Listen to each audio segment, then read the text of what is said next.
The Boston schoolmistress who stepped down onto the platform at the silver town of Holcomb in the high country of Colorado on the 14th of September, 1883, carried 2 cases a porter could lift and 1 leather satchel she would let no man touch. The satchel held a knife, 3 silver tubes, and the reason she had crossed a continent.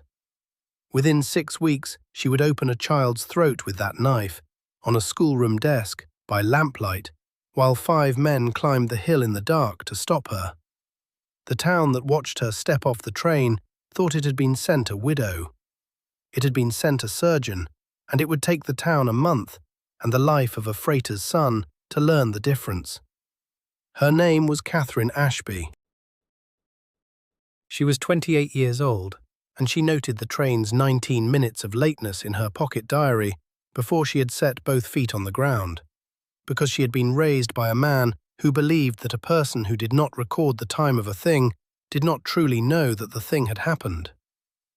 She wore a walking dress of dark grey wool, the natural form silhouette that had been correct in Boston 3 seasons earlier, with a row of small mother-of-pearl buttons that ran from the high collar to the waist.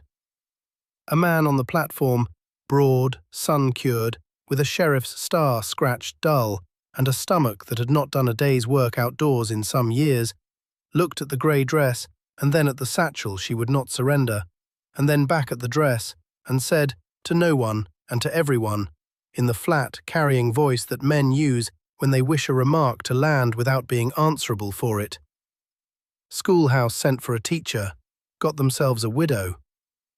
She was not a widow. She had never married, but she understood, in the way that one understands a foreign tongue one has studied without ever speaking, that the grey wool had said widow to him, and that in his arithmetic a widow was a thing already half broken, a thing the town had been sent in place of a man, and that he had decided this before she had spoken a single word. She did not correct him. There is a kind of woman who corrects such men at the depot and spends the rest of her life answering for the correction, and Catherine Ashby was not going to be that woman in Holcomb. She picked up her 2 cases. She left him the satchel to wonder about. She walked up the rutted street toward the only frame building tall enough to be a school. I have the diary. It is a small thing, octavo, bound in black cloth gone grey at the spine, and it lives now in a glass case at the Colorado Mining Country Historical Collection, and I have turned its pages with the cotton gloves they make you wear, and what strikes a person who reads it is not the drama, of which there is a great deal, but the arithmetic. She counted everything. She counted the days of the term.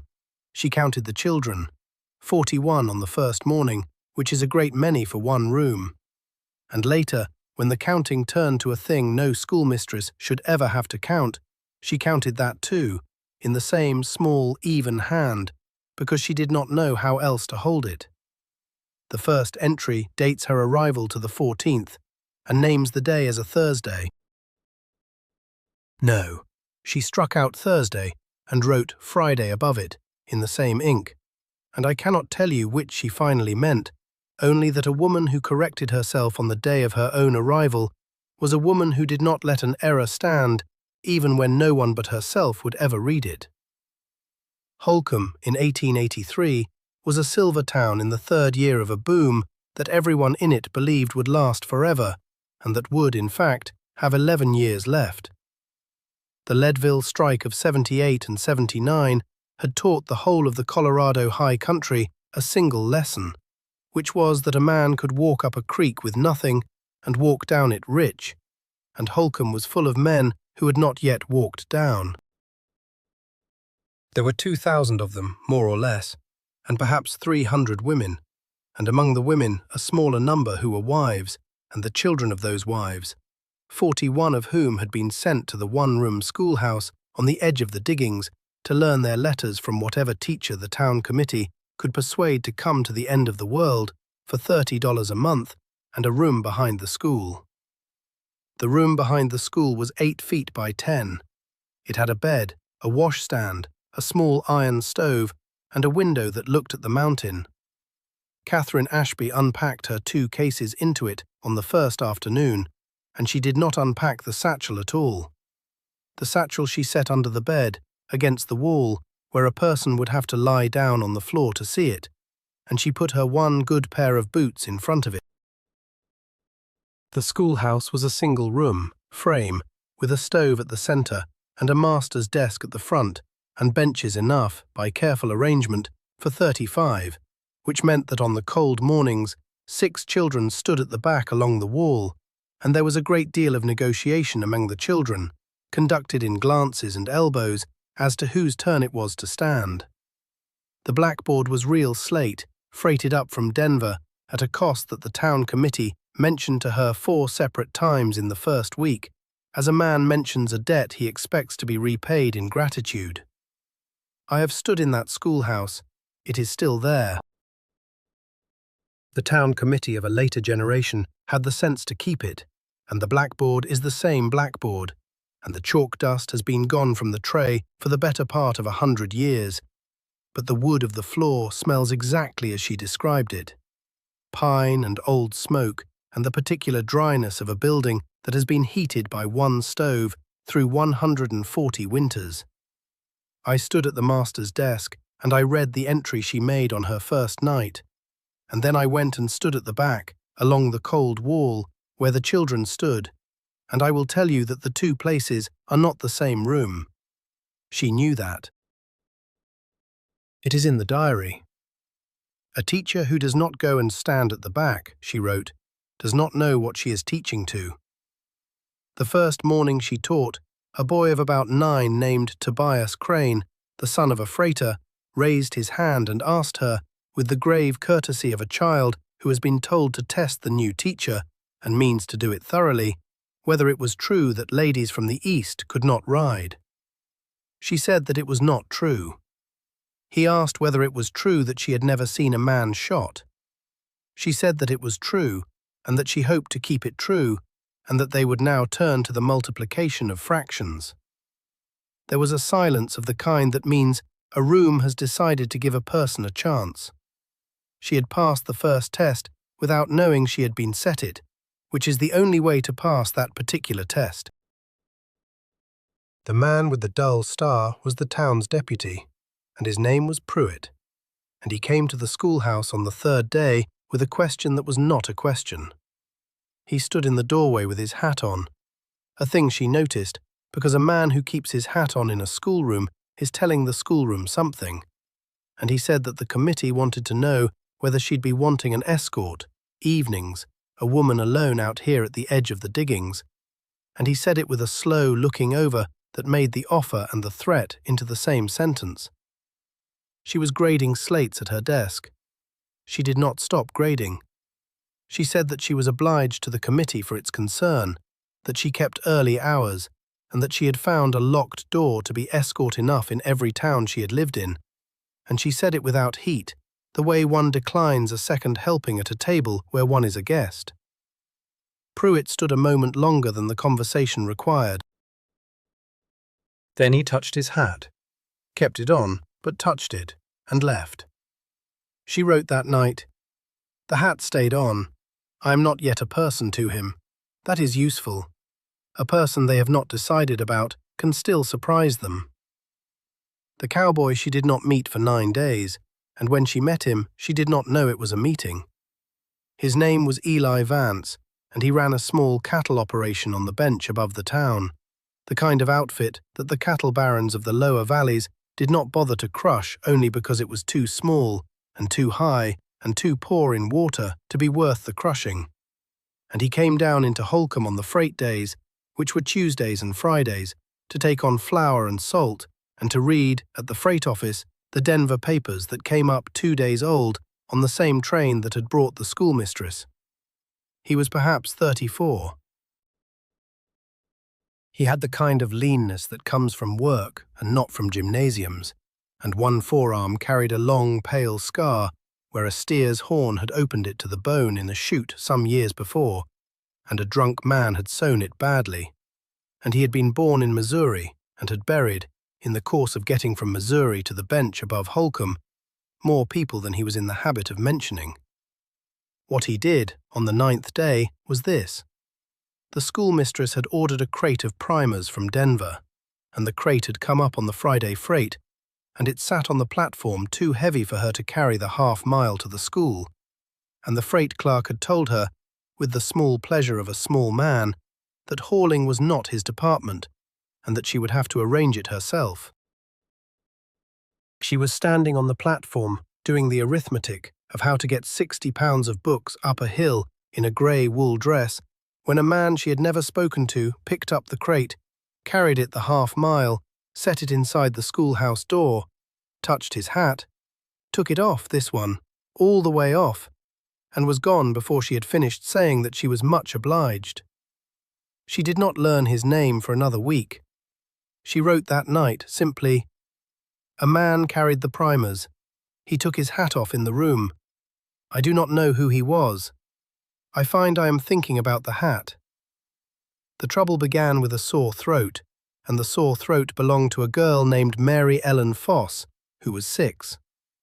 I want to be careful here, because the temptation, in telling a thing like this, is to put the dread in early, to write that nothing seemed amiss, that an ordinary morning held no warning, and the records do not support that, and neither does the diary.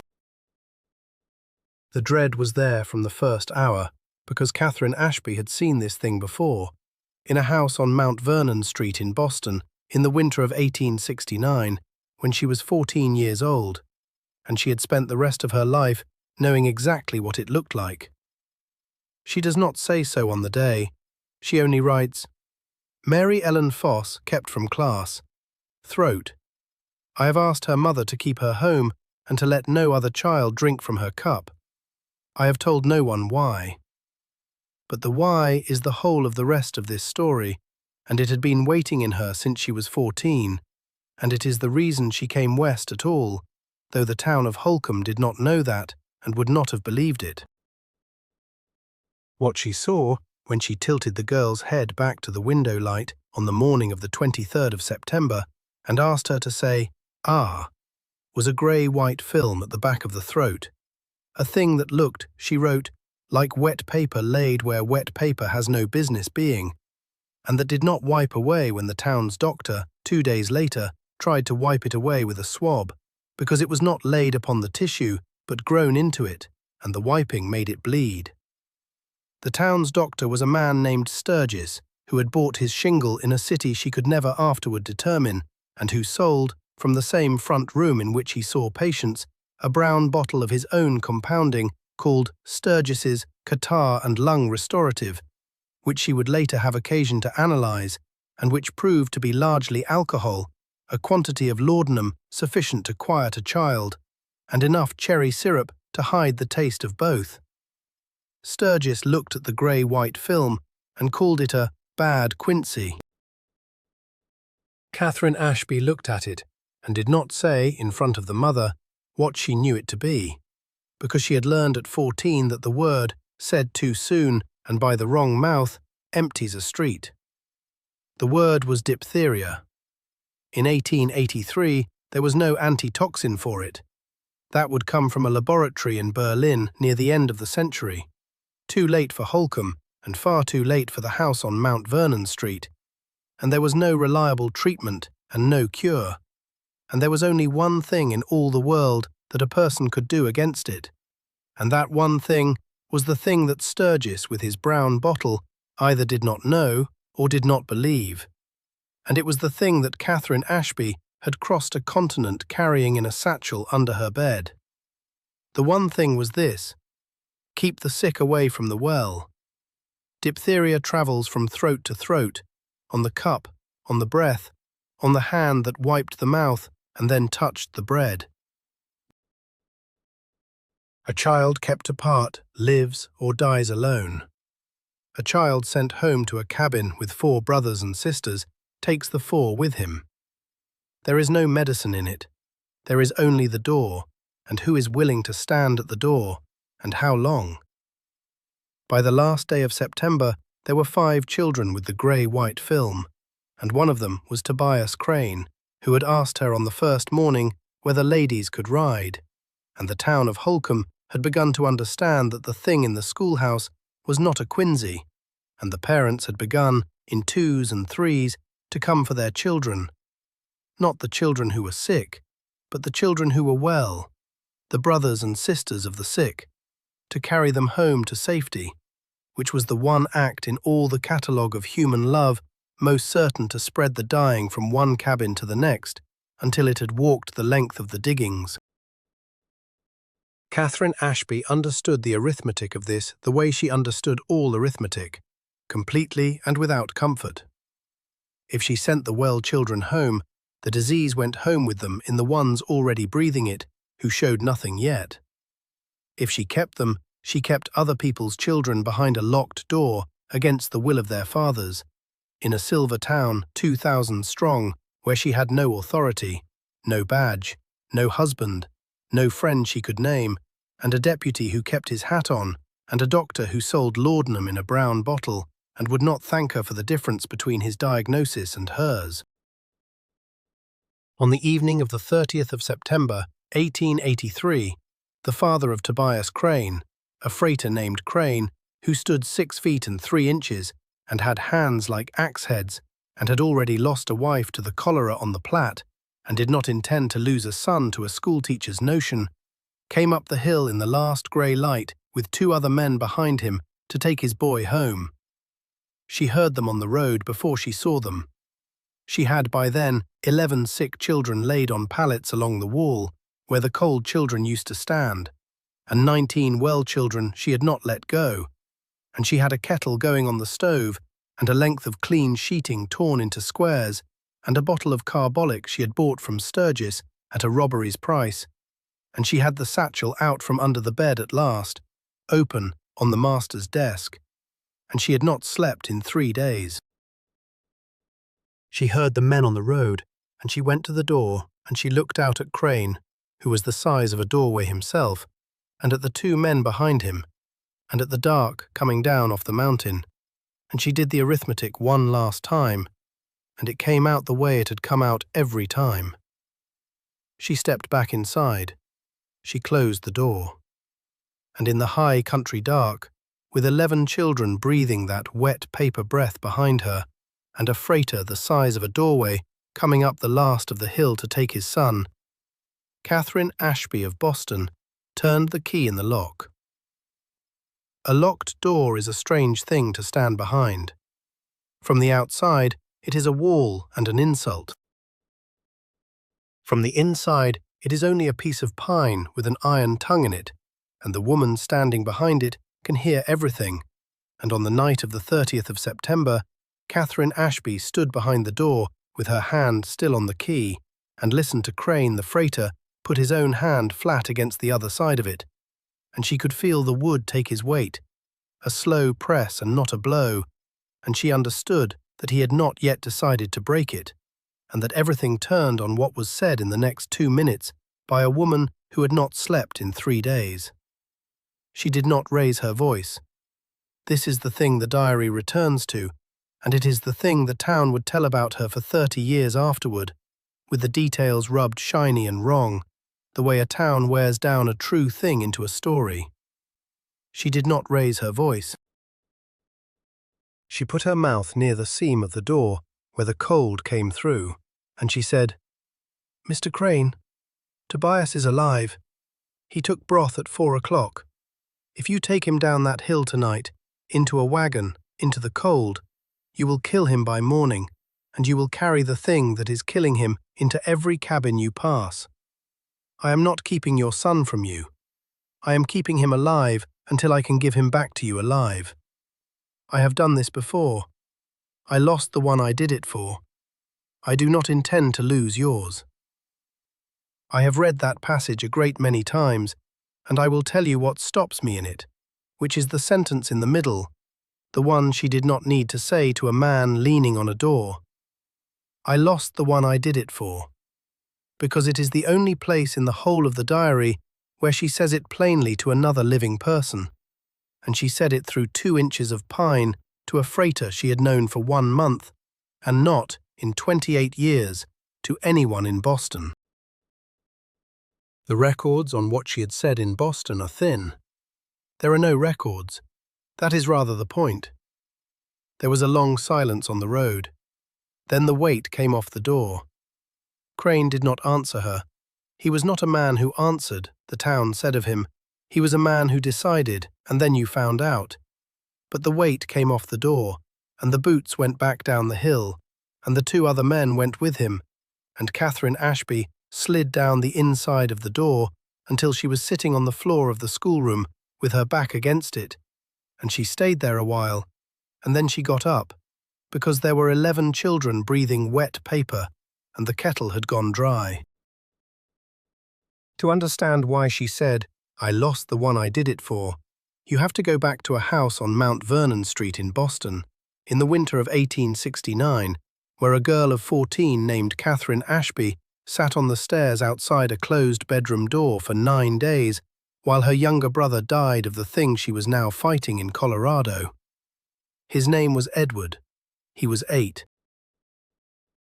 The diphtheria came into the house in the ordinary invisible way it comes, on no one's fault and from no traceable door, and the family physician, a Harvard man, a good man by the standards of his decade, a man who had read everything that could be read on the subject in 1869, which was very little and most of it wrong, did the things that were done, which were poultices and steam and a tube of swabs, and the careful wiping away of the membrane that grew back faster than he could wipe it, until the boy could not get his breath past the thing that was filling his throat.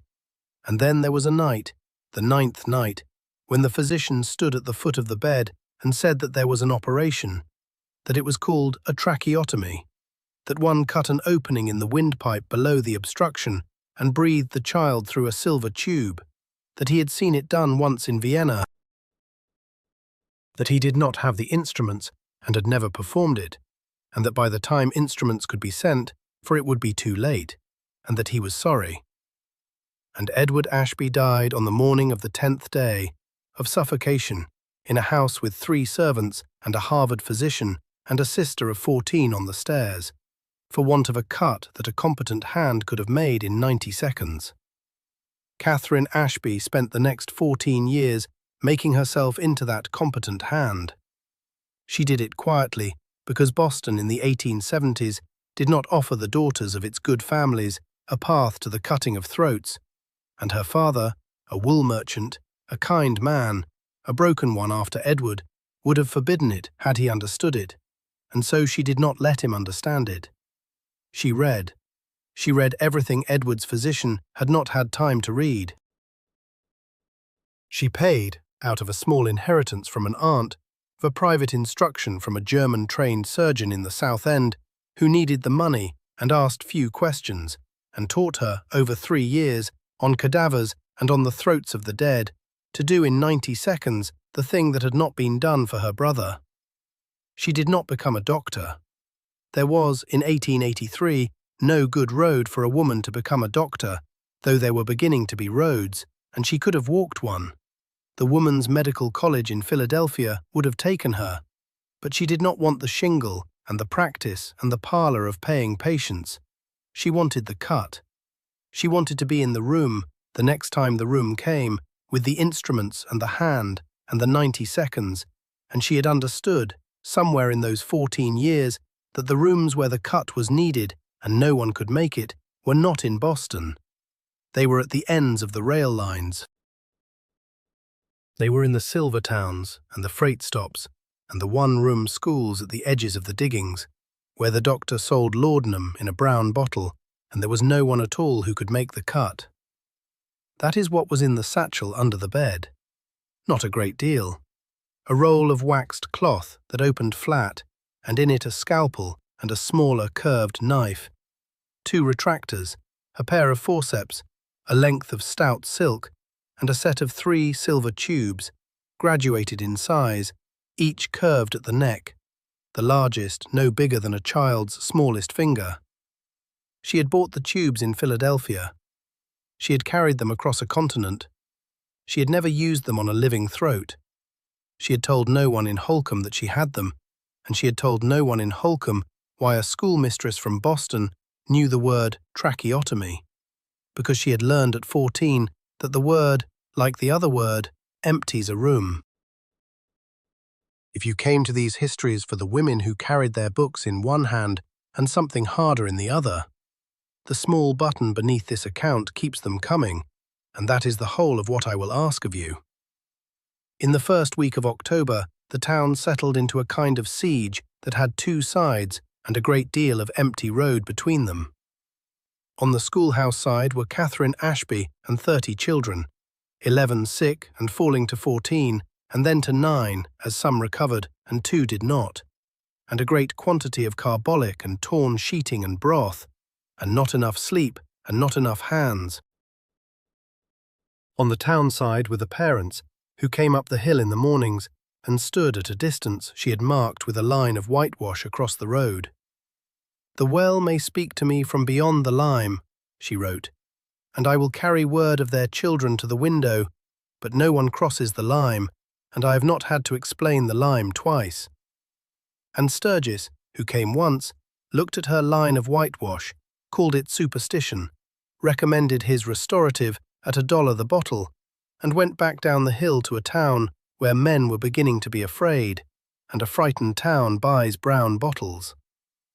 The hands she needed came from a direction she had not counted on, which is the only direction help ever seems to come from. On the third morning of the siege, Eli Vance rode up the hill, stopped his horse at the whitewash line, and did not dismount. He looked at the schoolhouse a while.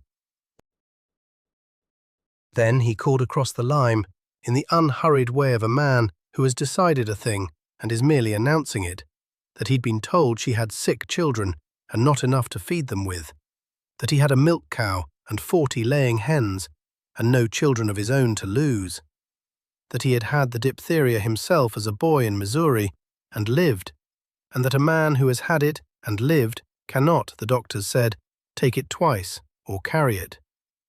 He did not know whether the doctors were right. He was willing to bet his own hide they were right and not willing to bet anyone else's. He proposed to leave milk and eggs at the lime each morning and evening, and to fetch and carry whatever a person on the inside could not, and to do it from the far side of the line where she could see his hands the whole time, so that she would never have to wonder. She came out onto the schoolhouse step. She had been 3 days without proper sleep, and her hair had come down on one side, and she had a child's blood on the cuff of the grey wool dress, dried brown from holding a girl through a fit of the coughing, and she stood on the step and looked at the cowboy across the line of lime, and she said the only thing the diary records her saying, which was, "You took your hat off in the room. In September. You carried the primers, and you took your hat off." And Eli Vance, sitting his horse at the line of whitewash, said, "Seemed like the kind of room a man took his hat off in." That is the whole of the romance, in the way this channel reckons romance. There is no more of it for a great many pages. He left the milk and the eggs at the lime, morning and evening for 19 days. He fetched carbolic up from Denver on the freight, when Sturgis would no longer sell it to her. He sat his horse at the line in the cold dark on the worst nights, not crossing it, not speaking, just there, where she could see him from the window when she lifted her head from the pallets. A man on a horse on the far side of a white line, keeping a thing she could not name, and did not, in those weeks, have time to name. They worked the same emergency from 2 sides of a chalk line for 19 days, and they respected each other's hands, and in the cosmology of the American frontier and the cosmology of a Boston drawing-room alike, that is a courtship, though neither of them would have used the word. The pressure that broke the siege came from the town, and it came the way pressure on the frontier always came, which was through the men who had the most to gain from a frightened street. Sturgis had begun to lose money. A doctor whose chief commerce is a brown bottle does not prosper in a season when the thing in the bottle plainly does nothing, and the people of Holcombe, who were not fools, whatever else they were, had begun to notice that the children behind the schoolmistress's locked door were living at a better rate than the children whose fathers had carried them home in the first days, and a few of them had begun to say so. This was intolerable to Sturgis, whose entire position rested on the proposition that the grey-white film was a quinsy, and that $1 worth of his restorative was the answer to it. And so Sturgis did what such men do, which was to find the angriest grief in the town and pour his own purpose into it.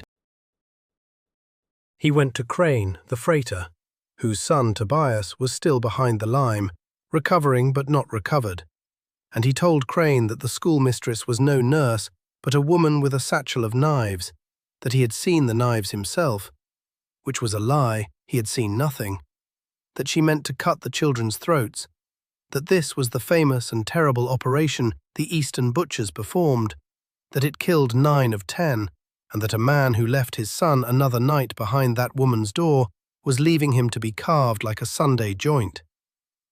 I am sorry to say that this is very nearly a direct paraphrase of the deposition Sturgis gave 3 years later, when the Territory finally got around to the question of his license, and that he gave it as though it reflected creditably upon him. Family law in Holcombe, by the way, disagrees with the deposition on one detail. The deposition says Sturgis went to Crane once, and the families of the children say he went 3 times, and the 3rd time he was drunk, and I am inclined, for reasons of arithmetic, to believe the families.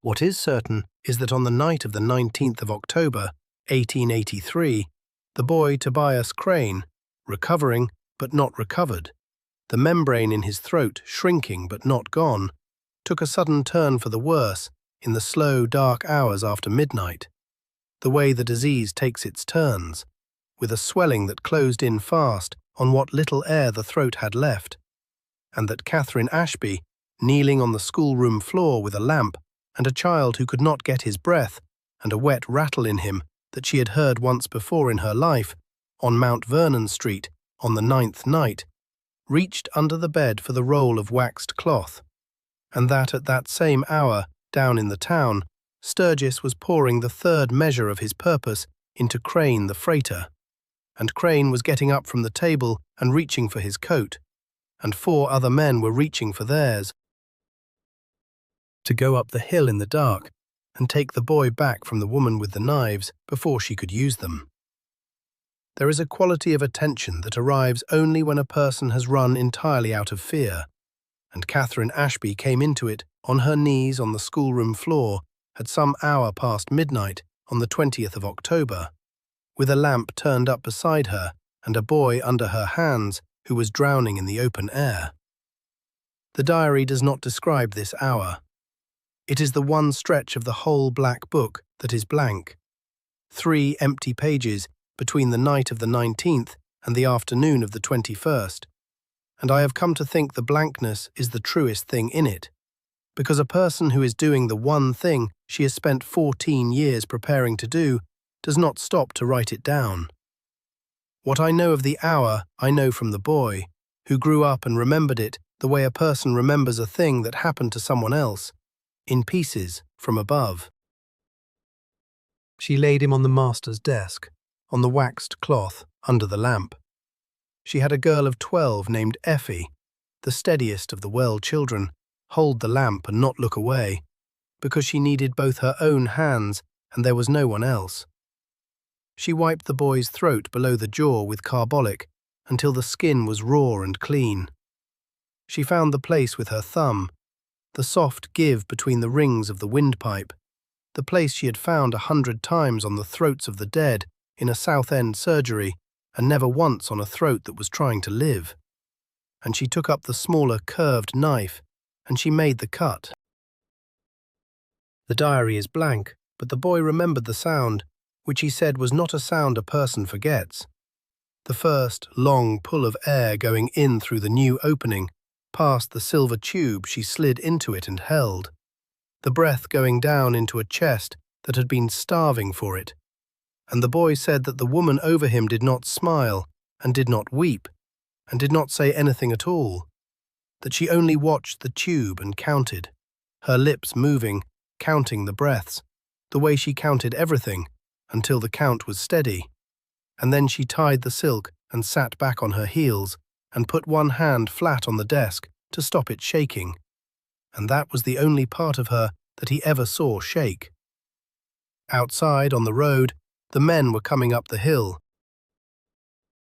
They came with a lantern, and they came angry, and they came, 5 of them, with Crane the freighter at the front of them, the size of a doorway, and Sturgis behind him at a careful distance, with the particular courage of a man who has arranged a thing he does not mean to be hurt by.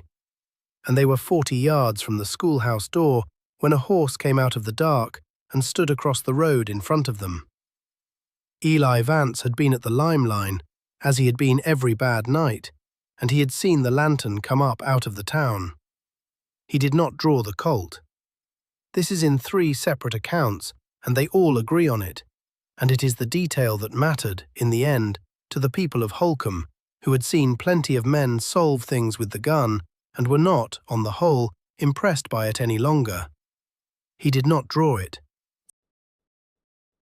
He turned his horse across the road, and he sat it there, and he said, to Crane, that he could go up to that door if he liked, and that he, Vance, would not be able to stop a man Crane's size if Crane was set on it, but that before Crane laid a hand on the door, he might want to know that the woman behind it had, in the last hour, by the look of the lamp in the window, done the thing she came west to do, and that the smart money in the high country was that Tobias Crane was breathing better at this minute than he had breathed in a week, and that a man could break down a door and find that out, or a man could knock on it like a Christian and find that out, and that the only difference between the 2 ways was which kind of man Tobias would grow up remembering his father to be. It was a long speech for Eli Vance. The town agreed on that too. It was very nearly the longest speech anyone ever heard him give, and he gave it sitting a horse in the cold with his hand nowhere near his gun, to a man who could have broken him in half. And the reason it worked, the reason Crane stopped, was not the speech. It was the lamp in the window. Crane could see it. He had been watching it the whole way up the hill without knowing he was watching it. The steady yellow light in the schoolhouse window, not guttering, not running from window to window the way a light runs in a house where something has gone wrong. Just steady, just there, the way a light is when the person holding it has stopped being afraid. He knocked on the door, the size of a doorway, and he knocked on it, 2 knuckles, the way a man knocks who has decided to be, after all, the kind of father his son would remember well. She opened it. She had the boy's blood to the wrist, and she had not slept, and she stood in the doorway with the lamplight behind her, and she did not step aside, and she did not bar the way. She said, "He is breathing through a tube in his throat. I cut it an hour ago. He will keep the tube 9 days, and then I will take it out, and the hole will close on its own, and he will have a small white scar and a long life. You may come and stand at his head, on this side of the room, and you may not touch him, and you may not weep where he can hear you, because he is frightened enough. Take off your hat." And Crane the freighter, who had come up the hill to break the door, took off his hat and came and stood at his son's head on the far side of the room, and did not touch him, and did not weep where the boy could hear, and stayed there till morning. And that was the end of the siege of the Holcombe schoolhouse, though it was not the end of the reckoning. The reckoning came in daylight, and it came, as the best reckonings do, without a shot, and without Catherine Ashby raising her voice, and against a man who had armed himself with everything except the one thing that mattered, which was the truth. For Sturgis did not let it go. A man who has told a town that a woman means to carve its children cannot afford for the children to live, and the children were living. 9 of the 11 who had stayed behind the lime, against 2 who died, which was a rate the high country had never seen the diphtheria run at, and would talk about for a generation. And Sturgis, watching his brown bottle commerce die with the disease, went to the town committee and demanded that the schoolmistress be removed for practicing medicine without a license and for cutting a child with a knife, which were, he pointed out, both of them facts, and both of them true, and the committee, frightened and grateful and ashamed all at once, did not know what to do, and so they did the thing frightened committees do, which was to call a meeting in the assay office on the last Saturday of October and let everyone come. She came in the grey wool dress. She had cleaned the blood from the cuff as well as it would clean, which was not all the way, and she had slept, finally, and she stood at the front of the assay office in front of 200 people who had spent a month at the far side of a chalk line, and Sturgis made his case, which was, stripped of its ornament, that she had broken the law, and she let him finish, and then she did not defend herself at all. She read names instead. She had brought the black diary, and she opened it, and she read the names of the 11 children who had been behind the lime, and after each name she said one word,